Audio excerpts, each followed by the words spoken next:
नमस्कार सर्व पत्रकार बंधू भगिनींचं मनापासून स्वागत करतो. आपल्याला सर्वांना माहिती आहे की 24 मार्च रोजी जी आपली बजेटची मीटिंग झाली त्याच्यानंतर ज्या बोगस उपसूचना 52 कोटी आणि झालेल्या तपास अहवालात 60 कोटीच्या उपसूचना त्यामध्ये पूर्णपणे अनियमितता होती.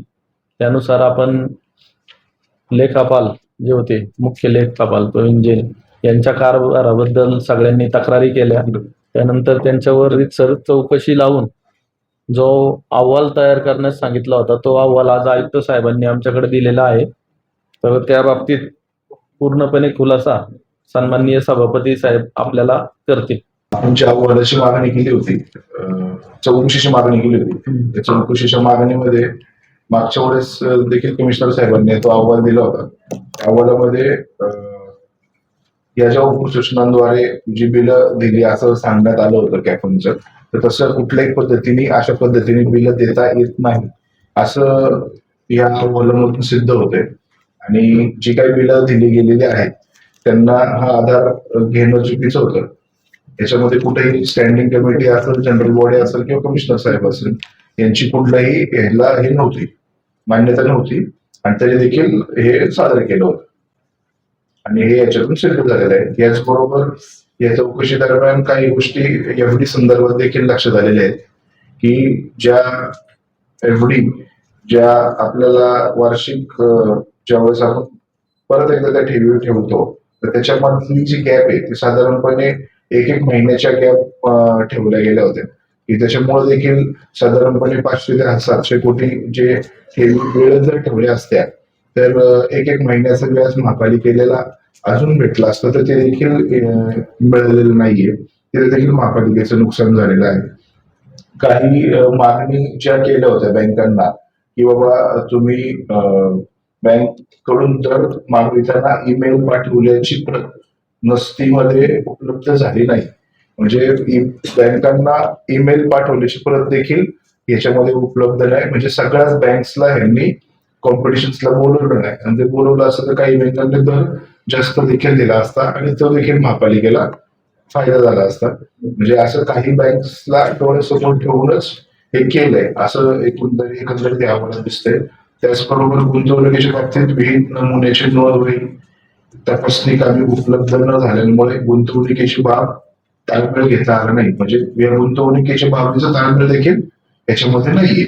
आणि काही ठिकाणी 60 दिवसाची दर मागवला गेला परंतु देताना काही ठिकाणी 75 दिवसासाठी ठेवल्या गेल्या. असे विविध गोष्टी याच्यातून निदर्शनास आल्यात आणि त्याच्यासाठी निश्चितपणे कॅफोची जी चूक झालेली आहे ही याच्यातून दिसून होते. कुठल्या त्यांच्या संदर्भात असं ना संपूर्ण जो आपण पत्र दिलं होतं सुरुवातीलाच ज्यावेळेस हे लेटर दिलेलं गेलं आहे त्यातल्या लेटरला कव्हरिंगलाच उत्तर आलेलं आहे की बाबा सभापतींनी जे पत्र दिलं 8/4/2024 जे आम्ही पत्राद्वारे मागणी केली होती त्या पत्रामध्ये कॅफोनचं नाव आहे की आम्ही ह्यांच्या चौकशीसाठी मागणी केली होती आणि त्या पत्राला अनुसरूनच हे उत्तर आलेलं आहे. चौकशी समितीनं का टाळलं नाव घ्यायला काय अर्थ आहे की तिथं त्यांच्याबद्दल तुम्ही चौकशीची मागणी केली, त्यांनी नावाचा उल्लेख टाळण्यामागचं काहीच नाही, काय विचारलं त्यांना? नाही, आता अहवाल आमच्याकडे आता आलेला आहे आणि अहवाल त्यांच्या संदर्भातच आहे त्याच्यामुळे ते आता आलेलं नाही विचारलेलं. हे आलं दोषी कोण आता नेमकं कुणावरती दोष? पत्र व्यवहार जो आपण केला त्या पत्रामध्ये माझं जे पत्र आहे या पत्रामध्ये मी स्पष्टपणे नाव टाकून पत्र दिलेलं आहे. त्याच्यामुळे त्यांच्याच याच पत्राचं उत्तर म्हणून हा अहवाल तयार केलेला आहे असं संदर्भ पहिल्याच पानामध्ये टाकल्या कारणाने हे स्पष्ट झालं की दोषी तेच. आता महापौर साहेबांनी आम्ही सगळे मिळून म्हटलंय की बाबा कुठल्याही परिस्थितीत त्यांच्यावरती आता कारवाई झालीच पाहिजे कॅफोनवरती.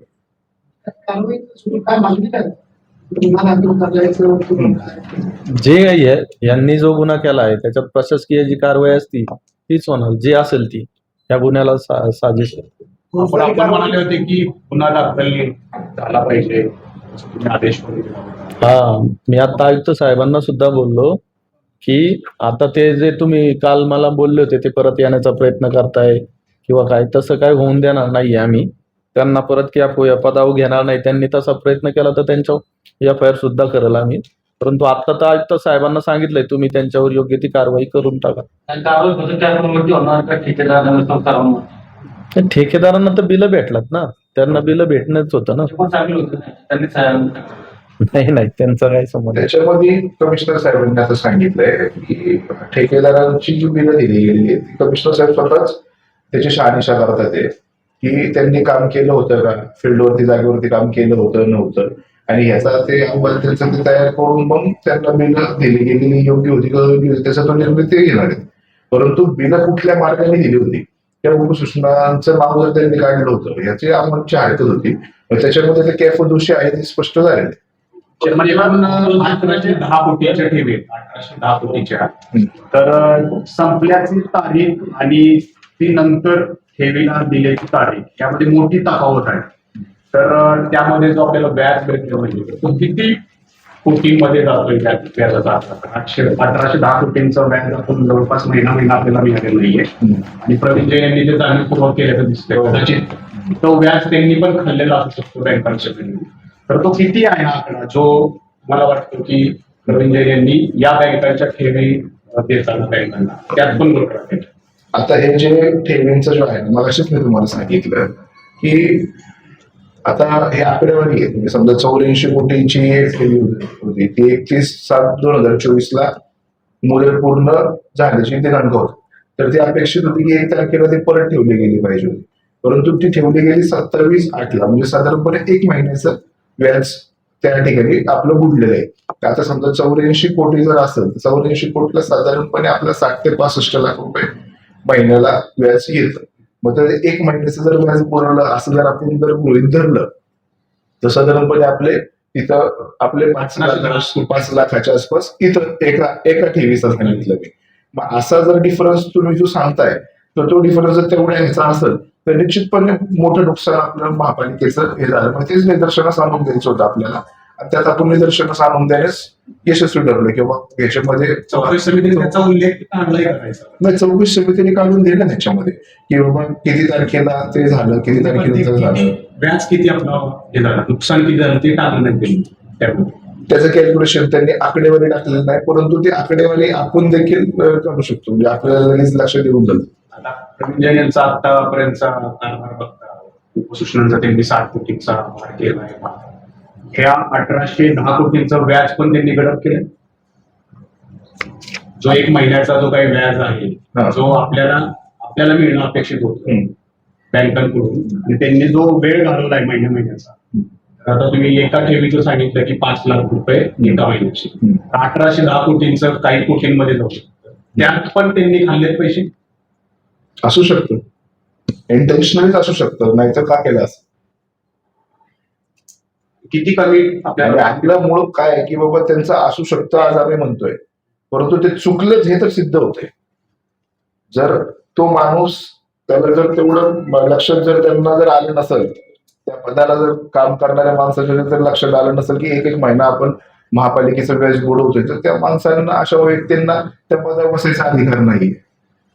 कमी व्याज पण घेतलं त्यांनी काही पॉइंट मध्ये कमी व्याज पण घेतलं असं 1-2 ठिकाणी ते पण निदर्शनास आलंय. बँकमधून बदलताना ते आर्थिक गोंधळ झाल्याची शक्यता तेव्हा पण चर्चा होती. हो, बँकमध्ये नक्कीच बँकांनी काहीतरी कुठं केलं आहे ना. आता ह्याच्यामध्ये 3 नंबरच्या पॉईंटमध्ये अहवालामध्ये स्पष्ट दिलेलं आहे की बाबा त्यांनी बँकांकडून दर मागणीताना ईमेल पाठवण्याची प्रत वस्तीमध्ये उपलब्ध झाली नाही.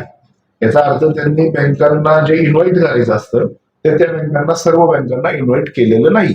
हे स्पष्ट याच्यामध्ये दिसतंय. तत्कालीन आयुक्त शेखर सिंह यांच्या कारकिर्दीत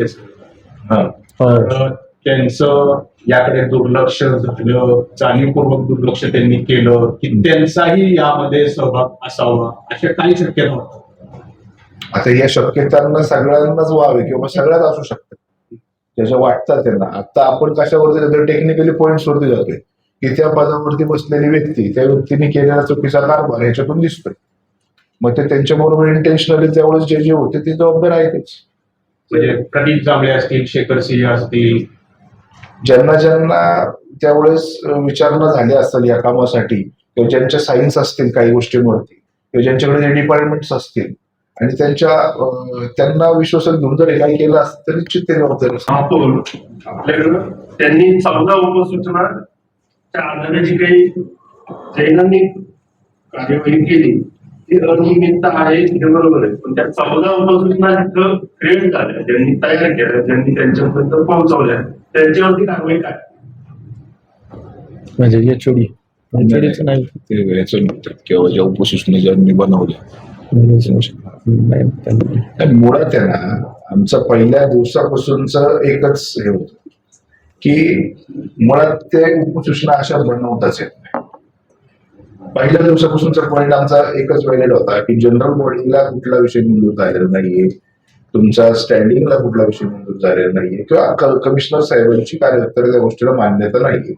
आणि आमचा आरोप पहिल्यापासून किंवा हे सगळं नसताना कॅफोनला कुणी अधिकार दिले पैसे द्यायचे. आता कॅफोनने काय केलं की स्वतःच्या अंगावरती येतं हे सगळं प्रकरण, म्हणून त्या बोगस उपसूचनांचा आधार घेतला आणि सांगितलं की मग त्याच्या आधारे आम्ही केलं. परंतु तसं करताच येत नाही. ज्या माणूस ज्या पदावरती बसलाय, ऑफिशियली ज्या पदावरती बसलाय त्याच्या ते लक्षात आलं पाहिजे. आणि राहिला प्रश्न ज्या नगरसेवकांनी सांगितला, काही नगरसेवकांनी मान्य केलं त्याच वेळेस किंवा आम्ही कुठल्या बिलांवरती सह्या केल्या नव्हत्या, आम्ही तरतूद वर्गीकरणांच्या कागदावरती सह्या केल्या. त्याच्यामुळे हे दोन विषय मला जे असं हे म्हणणे की एकत्र उलगडत होऊ नये. आपला मुळात जो विषय आहे की एवढीच नुकसान झालं महिनाभर जर त्याचं नुकसान हे आता आलंय तुमच्या चौकशीनंतर. हो. म्हणून तर असं आहे, आणि ते पण मी पत्र दिलं ना ठीक आहे ना. म्हणजे एवढीचं जे भाग होता. हो. त्याच्यामध्ये आता चौकशीच्या आयुक्तांनी तुम्हाला आवाज दिल्यानंतर आलं, बरोबर आहे. पण मूळ मुद्दा असा आहे, ज्या 14 बोगस उपसूचना झाल्या त्या कुठेतरी तयार झाल्या ना, त्यांच्यावर कारवाई काय? त्यांनी केलं, त्यांनी नियमात चूक केली, त्यांच्यावरती शासन कारवाई केलं. तुम्हाला अधिकार नाही, आयुक्त नाही, आयुक्तांच्या म्हणण्यानुसार. मग आता हे ज्या 14 तयार केल्या त्यांच्यावरती कारवाई काय? तर जैन म्हणतात ना 14 तयार झाल्या. तुमच्या नगरसेवक म्हणले ना, आणि जे नगरसेवक म्हणतात त्यांनी उपसूचना या तरतूद वर्गीकरणाच्या केल्या. सभागृहाच्या बाहेर केल्या. तुम्हाला म्हणले का स्टँडिंग कमिटी हॉलच्या बाहेर आणि जनरल कमिटी हॉलच्या बाहेर उपसूचना तयार करणं? किंवा तुम्ही यातून असं सूचित करताय का की यापुढे पण स्टँडिंगच्या बाहेर महापौर तुम्ही असं सूचित करताय का जीबीच्या बाहेर उपसूचनांवरती साहेब व्हाव्यात आणि त्या जीबी मध्ये किंवा स्टँडिंग मध्ये? त्याच्यामध्ये मान्य नाहीच. मग जर हे बाहेर झालेलं आहे, तुमच्या लोकांनी मान्य केलेले, तर याच्यात कारवाई काय? काय शिक्षक आणि अनुमोदक जे आहेत त्या त्यांच्यावर काय बोलू नका, कारण तुमच्या अधिकारावर तू बदल आहे. फक्त त्यांच्यावरती कारवाई काय? अहो बरेचसे नवीन नगरसेवक आहे, आता त्यांना कळलं ना सर. ठीक आहे, राहू द्या. आता जे दोषी आहे त्यांच्यावर करू ना आपण कारवाई. आपला विषय भरकटायला नको. मुळात आहे ना विषय काय होईल, विषय भरकटायला नको अशी आमची इच्छा आहे की बाबा उद्या एखादे आपण जर काय करतोय आपण याचा अर्थ की आपल्याला समोर तर कागदावरती दिसतंय दोषी कोण आहे, मुळात आपल्याला दोषी सापडले आहे आणि इथून पुढच्या काळामध्ये कुठला म्हणजे याचा अर्थ तुम्हाला याच्यावरती कॅफेवरती विश्वास वाटतो. एक मिनिट डिस्टर्ब करतो. याचा अर्थ असा घ्यायचा का फक्त अधिकारी त्याच्यामध्ये दोषी आहेत, राजकारणी कोणीच नाही? आपण नगरसेवकांना वाचवतोय काय? अहो नगरसेवकांकडून चुकून झालंय, तुम्हाला माहिती नाही.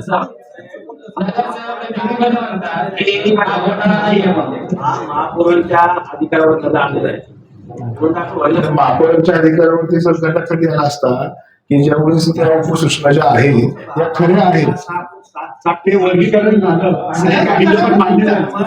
महापौरांच्या अधिकार सरळ सरळ एफआयआर दाखल होते, तुम्ही करत नाही. तेच तुम्हाला आम्ही तेच सांगतोय, जर या उपसूचना खऱ्या आहेत असं जर आपण म्हटलं असतो तर निश्चितपणे महापौर असतील, चेअरमन असेल किंवा कमिशनर असेल म्हणजे जे काय ऑथॉरिटीज पर्सन असतील त्यांच्या अधिकारावरती गदा झाली असती.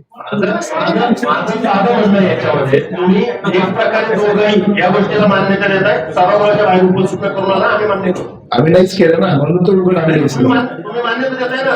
उघड कशासाठी आम्ही जर ह्या मान्य केलं? 14 उपसूचनांच्या संदर्भात तुम्ही कोणतीही कारवाई करणार नसाल, जैनांवरती सोडून जैनांवरती कारवाई करण्याचा अधिकार तुम्हाला नाही, आयुक्तांना नाही. आयुक्त म्हटल्यानुसार तर ह्या 14 उपसूचनांप्रकरणी जे कोणी होते ते करून घेण्यात कोणी करायला सांगितलं, जे काही त्यावेळेच्या आरोप असतात त्याच्यावर नका असं काय कारवाई करणार ते तुम्हाला सांगावं लागलं, नाहीतर मग बाहेरच्या उपसूचना मान्य करा दोघी. सर्व पक्षांचे गटनेते जे आहेत, ज्या ज्या पक्षांच्या गटनेत्यांकडून त्यांच्या नगरसेवकांकडून ज्या वर्तुळ वर्गीकरणांच्या कागदावरती सही झाल्या असेल तर आम्ही त्यांच्या गटनेत्यांशी एकदा ह्याविषयी बोलून घेऊ आणि त्याच्यावरती काय करतील त्याच्यात विषय नाही त्याच्यामध्ये व्यक्तिगत नाही आमच्या पक्षाच्या पण गटनेत्यांना याच्यावरती उत्तर द्या. त्यांची सही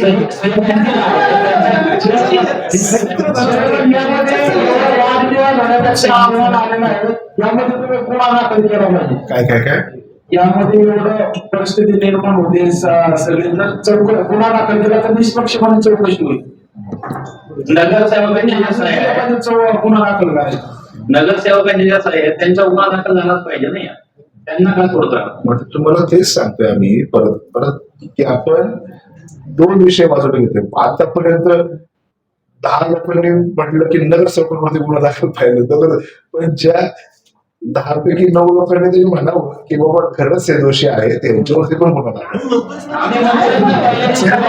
आणि राहिला प्रश्न आणि ह्याच्यात आम्ही हे पण मान्य करतो की बाबा काही गोष्टी आमच्या नगरसेवकांकडून काही सह्या झालेल्या आहेत, पण त्या झाल्या तरतूद धोरणावरती. राहिला मग तर त्यांनी बरोबर एकच पॉईंट जो बरोबर विचारलेला आहे व्हॅलिड याचो की सभागृहात सह्या झालेल्या तुम्हाला मान्य आहेत का बाहेर सह्या झालेल्या तुम्हाला मान्य आहेत. त्या मुद्द्याशी तुमच्या आम्ही सहमत आहोत. निश्चितपणे सभागृहामध्ये जर झाले असतील तर ते काही खालपर्यंत पोहोचले नसतील किंवा मापापर्यंत पोहोचले नसतील, त्यानंतर उशिरा पोहोचले असतील, असं काहीतरी झालं असू शकतं. असू शकते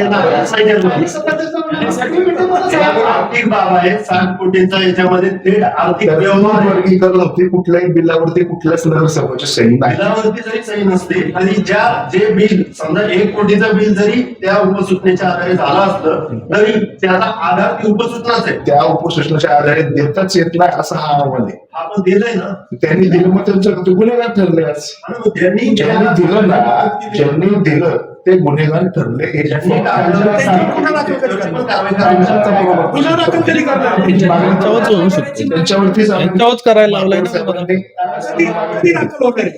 अजून ते सर याचा करता करता पण हे पण समोर येईल त्यामुळे गुन्हा दाखल ठेकेदारांच्या कामाची पण चौकशी चालू आहे. ज्यांना बिल अदा केल्यात त्यांनी निष्कृष्ट दर्जाची वेळेत पूर्ण झाल्यात का नाही, आयुक्त साहेब म्हणले ती पण चौकशी चालू आहे. आणि आता कॅप बदलतोय आपण, लेटर पण दिलंय कॅपची जॉईनिंग होईल नवीन. काही शिक्षा नाहीये. नाही त्यांनी जर एवढा भ्रष्टाचार केला नुसती बदली, मग तो आपण पाहायला पाहतो की कुठल्याही जोडीने भ्रष्टाचार करावा तुमची बदली झाली की नाही, कारवाई होणार आहे. कारवाई होणार आहे त्यांच्यावर, कारवाई होणार. गुन्हा दाखल होणार.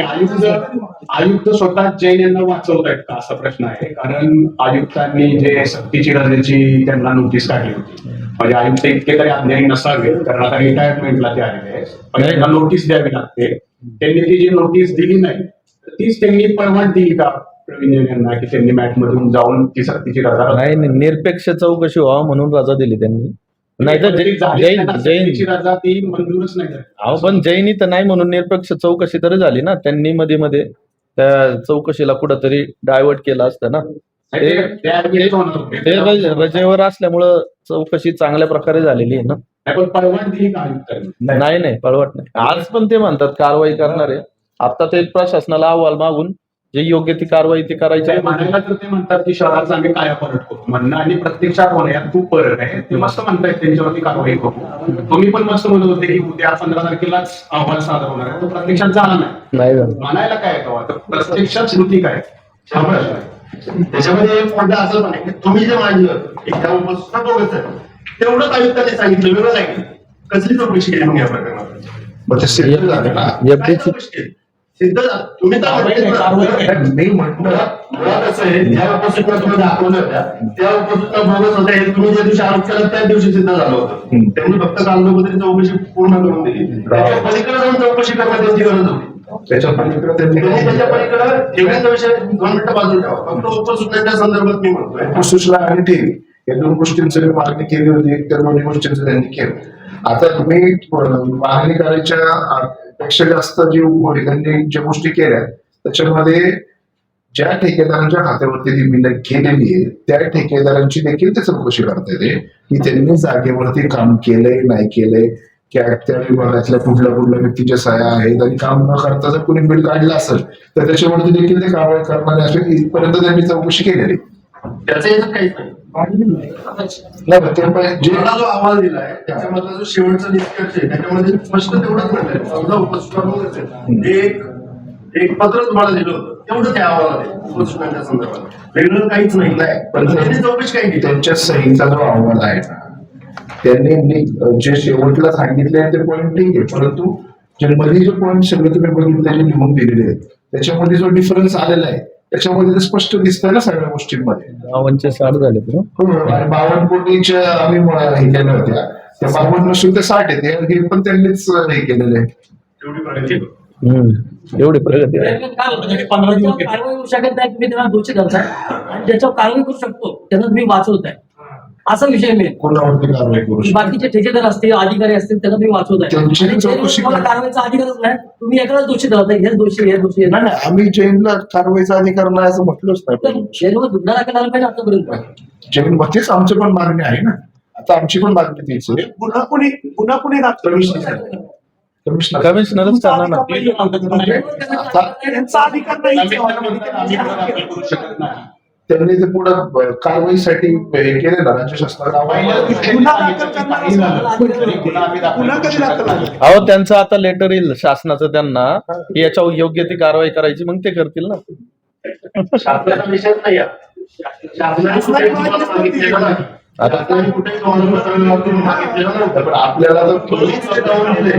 तुम्ही कायद्याचं प्रकरण आहे, तुम्हाला ते तुम्हीच त्यांना ही मागणी करणं अपेक्षित आहे, त्याच्यावरती ही कारवाई व्हायला पाहिजे. तुम्ही निर्देश द्यायला पाहिजे स्टँडिंग कमिटी किंवा जनरल बॉडी म्हणून. तुम्ही निर्देश दिले असते त्यांनी कारवाई केली असती. तुम्ही आता याच्यात फक्त त्यांनी जे मांडले तेवढंच धरून बसलाय. मला पुढं काय पलीकडे काय झालं त्याचं कुणीच हे करणार नाही असं वाटतं. आणि आता तुम्ही जे काही घडले त्याच्या पाठीमागं ते सगळं बाजूला ठेवताय, त्याच्यावर तुम्हाला काही करायचं नाही. कुठे गेले ते तर बाजूलाच राहील. 60 कोटी नाही. शर्मनाला 1.5 महिन्यात तुम्हाला वाटलं का ठेकेदारांचा काही दोष यामध्ये आहे असं काय वाटतंय का 1.5 महिन्यामध्ये? आणि तुम्ही म्हणाले होते की चौकशी करून मी त्यांना ब्लॅकलिस्ट पण करू शकतो किंवा तसं मी पत्र देऊ शकतो. काय वाटतंय चालू आहे ना. ठेकेदारांचा यात काही दोष? चालू आहे चौकशी त्यांची.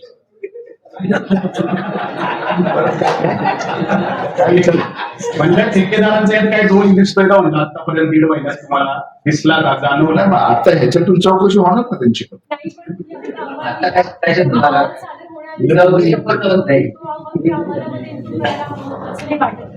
काय काय तुम्ही जो हा अहवाल दिला हा अहवाल सादर करण्याच्या आधी त्याच्याही चौकशी व्हायला पाहिजे कारण एकत्रितच अहवाल द्यायला पाहिजे लोकांना नाही वाटतं. त्यांची चौकशी तुम्ही आधीपासूनच ठेकेदारांची चौकशी त्यांची चौकशी व्हायला पाहिजे. हा वेळ काढूपणा नाही. आता त्यांनी पहिल्या स्टेजमध्ये जेवढं आपण मागणी केली तर तेवढंच एकत्र मागणी केली. फर्स्ट स्टेजमध्ये जेव्हा उपसूचना बोगस आहेत तर बोगस आहेत तो अहवाल आला. आता जे सेकंड स्टेजमध्ये अजून त्याच्यातले मागच्या 2-3 वर्षाच्या एवढीचे ते प्रकार बाहेर आले. तर असा हा अहवाल अख्खा पूर्ण नाहीच आहे अजून. आणि 52चं 60 झाले. त्याच्यामुळं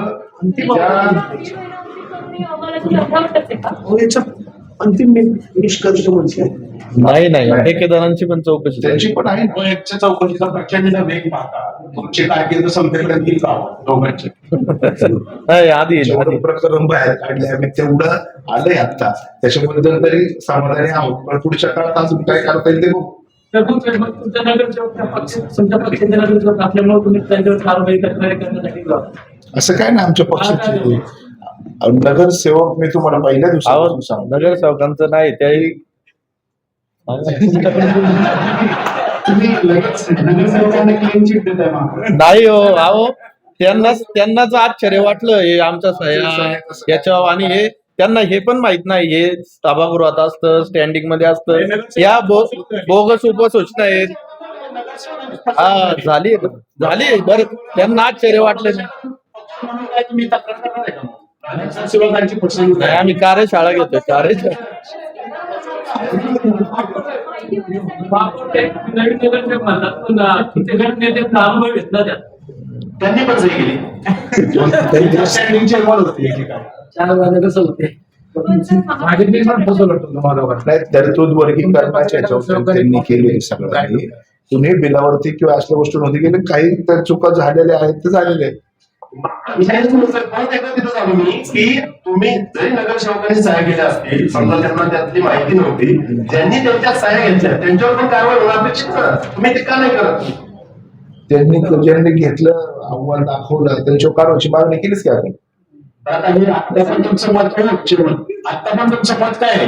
हा घोटाळा आहे भ्रष्टाचार आहे मत काय तुमचं आता काय हा घोटाळा आहे भ्रष्टाचार आहे काय मत आहे तुमचं? हे तुम्ही काढलेलं आहे सगळं बाहेर जैन साहेबांनी केलेला भ्रष्टाचार आहे. भ्रष्टाचार आहे. साहेबांनी तुमच्या पक्षाचे काही नगरसेवक म्हणाले होते ना याच्यात की भ्रष्टाचार घोटाळा असं काही नाही अशा बातम्या दिल्यामुळे काहींनी म्हटलं होतं त्यांनी म्हणून केलेली विचारलं. व्यक्त केली की. आता नाही केली पत्रकारांचा अपमान केला परत एकदा सांगा हो परत एकदा सांगा भ्रष्टाचार आहे का नाही? भ्रष्टाचार आहे का नाही? भ्रष्टाचार आहे. कारण सगळ्यांनी अशा बातम्या छापल्या आज नाही, आज आहे ना आमचे उत्तमराव पण त्यासाठीच इथं प्रेसमध्ये आलेले आहेत. भ्रष्टाचार पण आहे, गैरव्यवहार पण आहे. गैरव्यवहाराचे मान्य करतील ते पण बोलतील. शेवटी आज आपण सगळ्यांनी मिळून एकत्रच काम करताना अशा लोकांना चुकीच्या लोकांना लावून ठेवलंच नाही पाहिजे. कसं आहे तुमच्या पक्षाचे जे नगरसेवक आहेत ना ते उच्च शिक्षित आहे अनेक गोष्टी घडतात त्यांना माहिती त्यांना पहिलं बोलतो. आमचा पहिला पूर्ण हो द्या प्रश्न पहिला उत्तर प्रश्न देऊ पहिला पूर्ण हो द्या. उत्तर देऊ. अनेक उच्च शिक्षित आहे ते अनेक वेगवेगळ्या विषयांचं त्यांनी ज्ञान घेतलेलं आहे तरी पण तुमच्या पक्षाच्या नेत्यांनी किंवा नगरसेवकांनी अशा उपसूचनांवरती सह्या कशा काय केल्या? एवढे जर उच्च शिक्षित असताना यांनी कशा काय सह्या केल्या? अहो सर्वच त्यांनी भ्रष्टाचार केला नाही असं हे कोण म्हटलं? सर्वच नाही हो उच्च शिक्षित, सर्वच नाही ना. काही काही काळे ज्ञान आहे. उत्तम भाऊ तुम्ही सर, यासाठी प्रश्न होता की तुम्ही नगरसेवकांना नाही आमचे उत्तम भाऊ बोलतील 2 मिनिटं. सर्वांना प्रवर्तक नमस्कार. महापौर साहेबांच्या अनुमतीने मी हा कार्यशाळा घेतोय. जास्ती नाही बोलणार जास्ती बोलत नव्हतो मी. कॅपोला अधिकारी जे सक्तीच्या रेडिओवर पाठवलं चौकशी केली कॅपोची चूक केली पण त्या नगरसेवकाची नाही. माझं म्हणणं एकच होतं की यामध्ये कोणताही पक्ष बदनाम नाही कोणताही नगरसेवक बदनाम नाही फक्त जी प्रशासनाची जी चूक आहे त्यांनी जो उद्योग केलाय ती त्यांच्यावर फोडली पाहिजे कधी म्हणजे असं माझे म्हणणं होतं. मी त्या दिवशी म्हटलं की आम्ही पत्रकारितेचं शिक्षण घेतलंय मग पत्रकारांचं याच्यामध्ये पुढं चुकलं पत्रकारांनी कोणत्या ऐका ना मी माझं पहिल्यांदा पूर्ण होत्या पत्रकारांचं असं पुढं चुकलं की तुम्ही जे पत्रकारितेचं शिक्षण घेतलं त्याच्यामध्ये असं कोणती गोष्ट चुकीची होती की पत्रकारांचं चुकलं नाहीये मी तुमच्यातलाच आहे आणि पत्रकारांचं जे बोललो मी समजा मी थोडी दिलगिरी व्यक्त करतो परंतु अमोलजी परंतु एखाद्या पक्षाला वैसाखरी पक्षाला जर बदनाम करायचं असेल तर ते थोडं कुठेतरी आपण बघितलं पाहिजे. वास्तविकता काय होती की अपोची जी चूक आहे ती पक्षावर शिकली गेली हे मला म्हणायचं.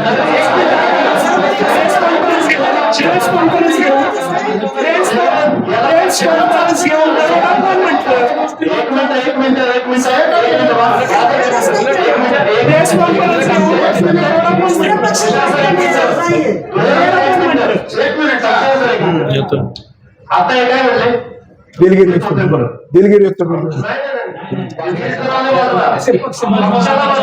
ते तेवढं द्या ना करून माझं काम आहे. भाजपला काढलेल्या भ्रष्टाचारामुळे भाजपचीच बदनामी झाली. पक्षाच्या लोकांना सहाय्य करणं भाजपच्या चेअरमनने काढलेल्या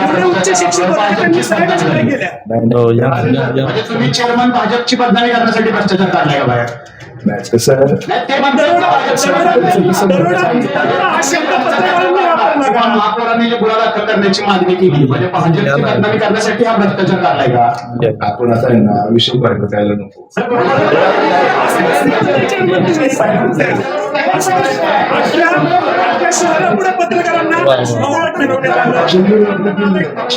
आज पत्रकार परिषदेत त्यांनी पण दिलगिरी व्यक्त केली. एखाद 2 शब्द आवड झाला त्यांच्या म्हणणं मला काय म्हणायचं आपण जर उच्च शिक्षण आहोत पण आपण कितीपर्यंत आहे? बरोबर. आणि परत हे म्हणायचं की येस प्रेसमध्ये माध्यमांच्या आभारी काढले त्यांनी मागणी जीबीमध्येच करावी आणि इतर डिग्री व्यवस्था करून काहीच होणार नाही. त्यांनी पुढच्या डिग्रीमध्ये बाह्य करावे. करते ते. साहेब तुम्ही म्हणताय ठीक आहे ज्यांचं म्हणणं आहे की आमच्या साहेब नाही किंवा आमच्याकडून करून घेतल्या त्या नगरसेवकांनी एफआयआर दाखल केली ओके या ना तुम्ही म्हणजे सगळे नगरसेवक एफआयआर दाखल करणार आहेत. जे नगरसेवक म्हणतात माझी सही नाही त्यांनी निश्चित एकदा घेऊन आणि जे म्हणतात जे माझी नगरसेवक- सही ऐका ना जे म्हणतात माझी सही आहे जे त्याच्यावर तुम्ही एफआयआर दाखल करणार कारण नाही. मूळ मुद्दा हाच आहे. तो मूळ मुद्दा नाही परत एकदा सांगतो मी सांगतो जे म्हणतात की मी सही केली.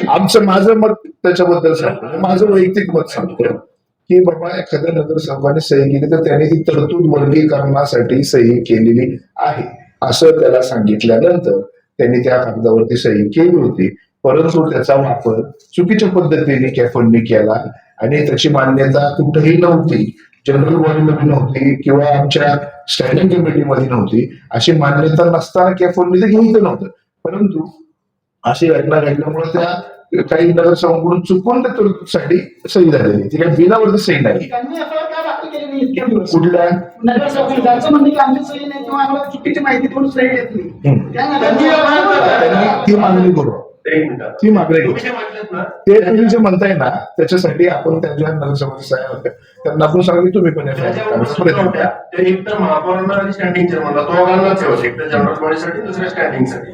जर तुम्हाला दोघांनाच होत्या तर त्या तुमच्याकडे येऊन जायला पाहिजे होत्या ना, ते इकडून तिकडून तिकडे कशा गेल्या? त्याच कशा गेल्या ना, तर ते खबराच्या नगरसेवकांच्या पण ते लक्षात नाही आलं, त्या खालपर्यंत कशा गेल्या. आणि काही नगरसेवकांचं म्हणणं होतं की आमच्या आमच्या साहेब कशा गेल्या असं म्हणतो ना आम्ही सभागृहाच्या बाहेर पहिल्यापासून. सभागृहाच्या बाहेर स्टँडिंग कमिटी चेअरमन म्हणून तुम्ही आणि महापौर म्हणून महापौरांनी सभागृहाचा अधिकार प्रत्येकाला आणून बोगस डॉक्युमेंट सभागृहाचं तयार केलं म्हणून एफआयआर करायचे आदेश दिले पाहिजे. मागणीचा विषय राहत नाही. महापालिकेच्या सभागृहामध्ये बऱ्याचशा वेळेस जनरल बॉडी जेव्हा असते तर त्यावेळेस एखाद्या पत्रकावरती 2 नगरसेवक सूचकानुमोदक म्हणून सही करतात आणि ती सूचकानुमोदक म्हणून सही झाल्यानंतर ती उपसूचना वाचली जाते. वाचल्यानंतर ती खाली महापौरांकडे जमा होती की बाबा महापौर हे झालेली आहे, परंतु काही बजेटच्या वेळेस बऱ्याचशा उपसूचना असतात त्याच्यामुळं त्याच्यात त्या वाचल्या गेल्या नव्हत्या किंवा त्या करायच्याच नव्हत्या अशा काही होत्या आणि त्या तरतूद वर्गीकरणाच्या सह्या काही नगरसेवकांनी त्यावेळेस करून ठेवल्या असतील पण त्या खालपर्यंत गेल्या नाही. पण हे काम होतं कॅफोचं की हे झालीत मान्य का नाही झालीत मान्य हे चेक केल्याशिवाय त्यांनी बिल दिलेलं आहे. त्यामुळे नगरसेवकांचं त्याच्यामध्ये पाठ जास्त येत नाही. आता तर बजेट पण मंजूर झालंय. हो पक्षनेत्यांचा कितपत संबंध आहे याच्यात? कारण त्यांची पण सही आहे, पक्षनेत्यांचा का कितपत? पक्षनेत्यांची पण सही आहे त्यामध्ये. तेच सांगितलं ना सगळ्यात त्यांची घरी एकदम खोटी आहे. त्यांनी मान्य केलं ना सही आहे ती तरतूद वर्गीकरणासाठीच केली त्यांनी पण. त्यांचा किती कितपत संबंध आहे याच्यामध्ये सगळ्या प्रकरणामध्ये? ठेकेदार गेले होते तिथं सही घ्यायला, हे काही लोकांनी कबूल केलंय की त्या ठेकेदारांवरती का नाही तुम्ही कारवाई सुचवा. सांगितलं ना ते ठेकेदारांचं जे आहे ना की बाबा ज्यांनी काम खर्च केले नाही की कमिशनर साहेब चेक करणार आणि जर असं काही कुठे दिसत असेल की ते गेले ते स्वतः पुढे कॅमेऱ्यामध्ये पुढे काय आहे ते निश्चित पुढे कारवाई होती. थँक्यू.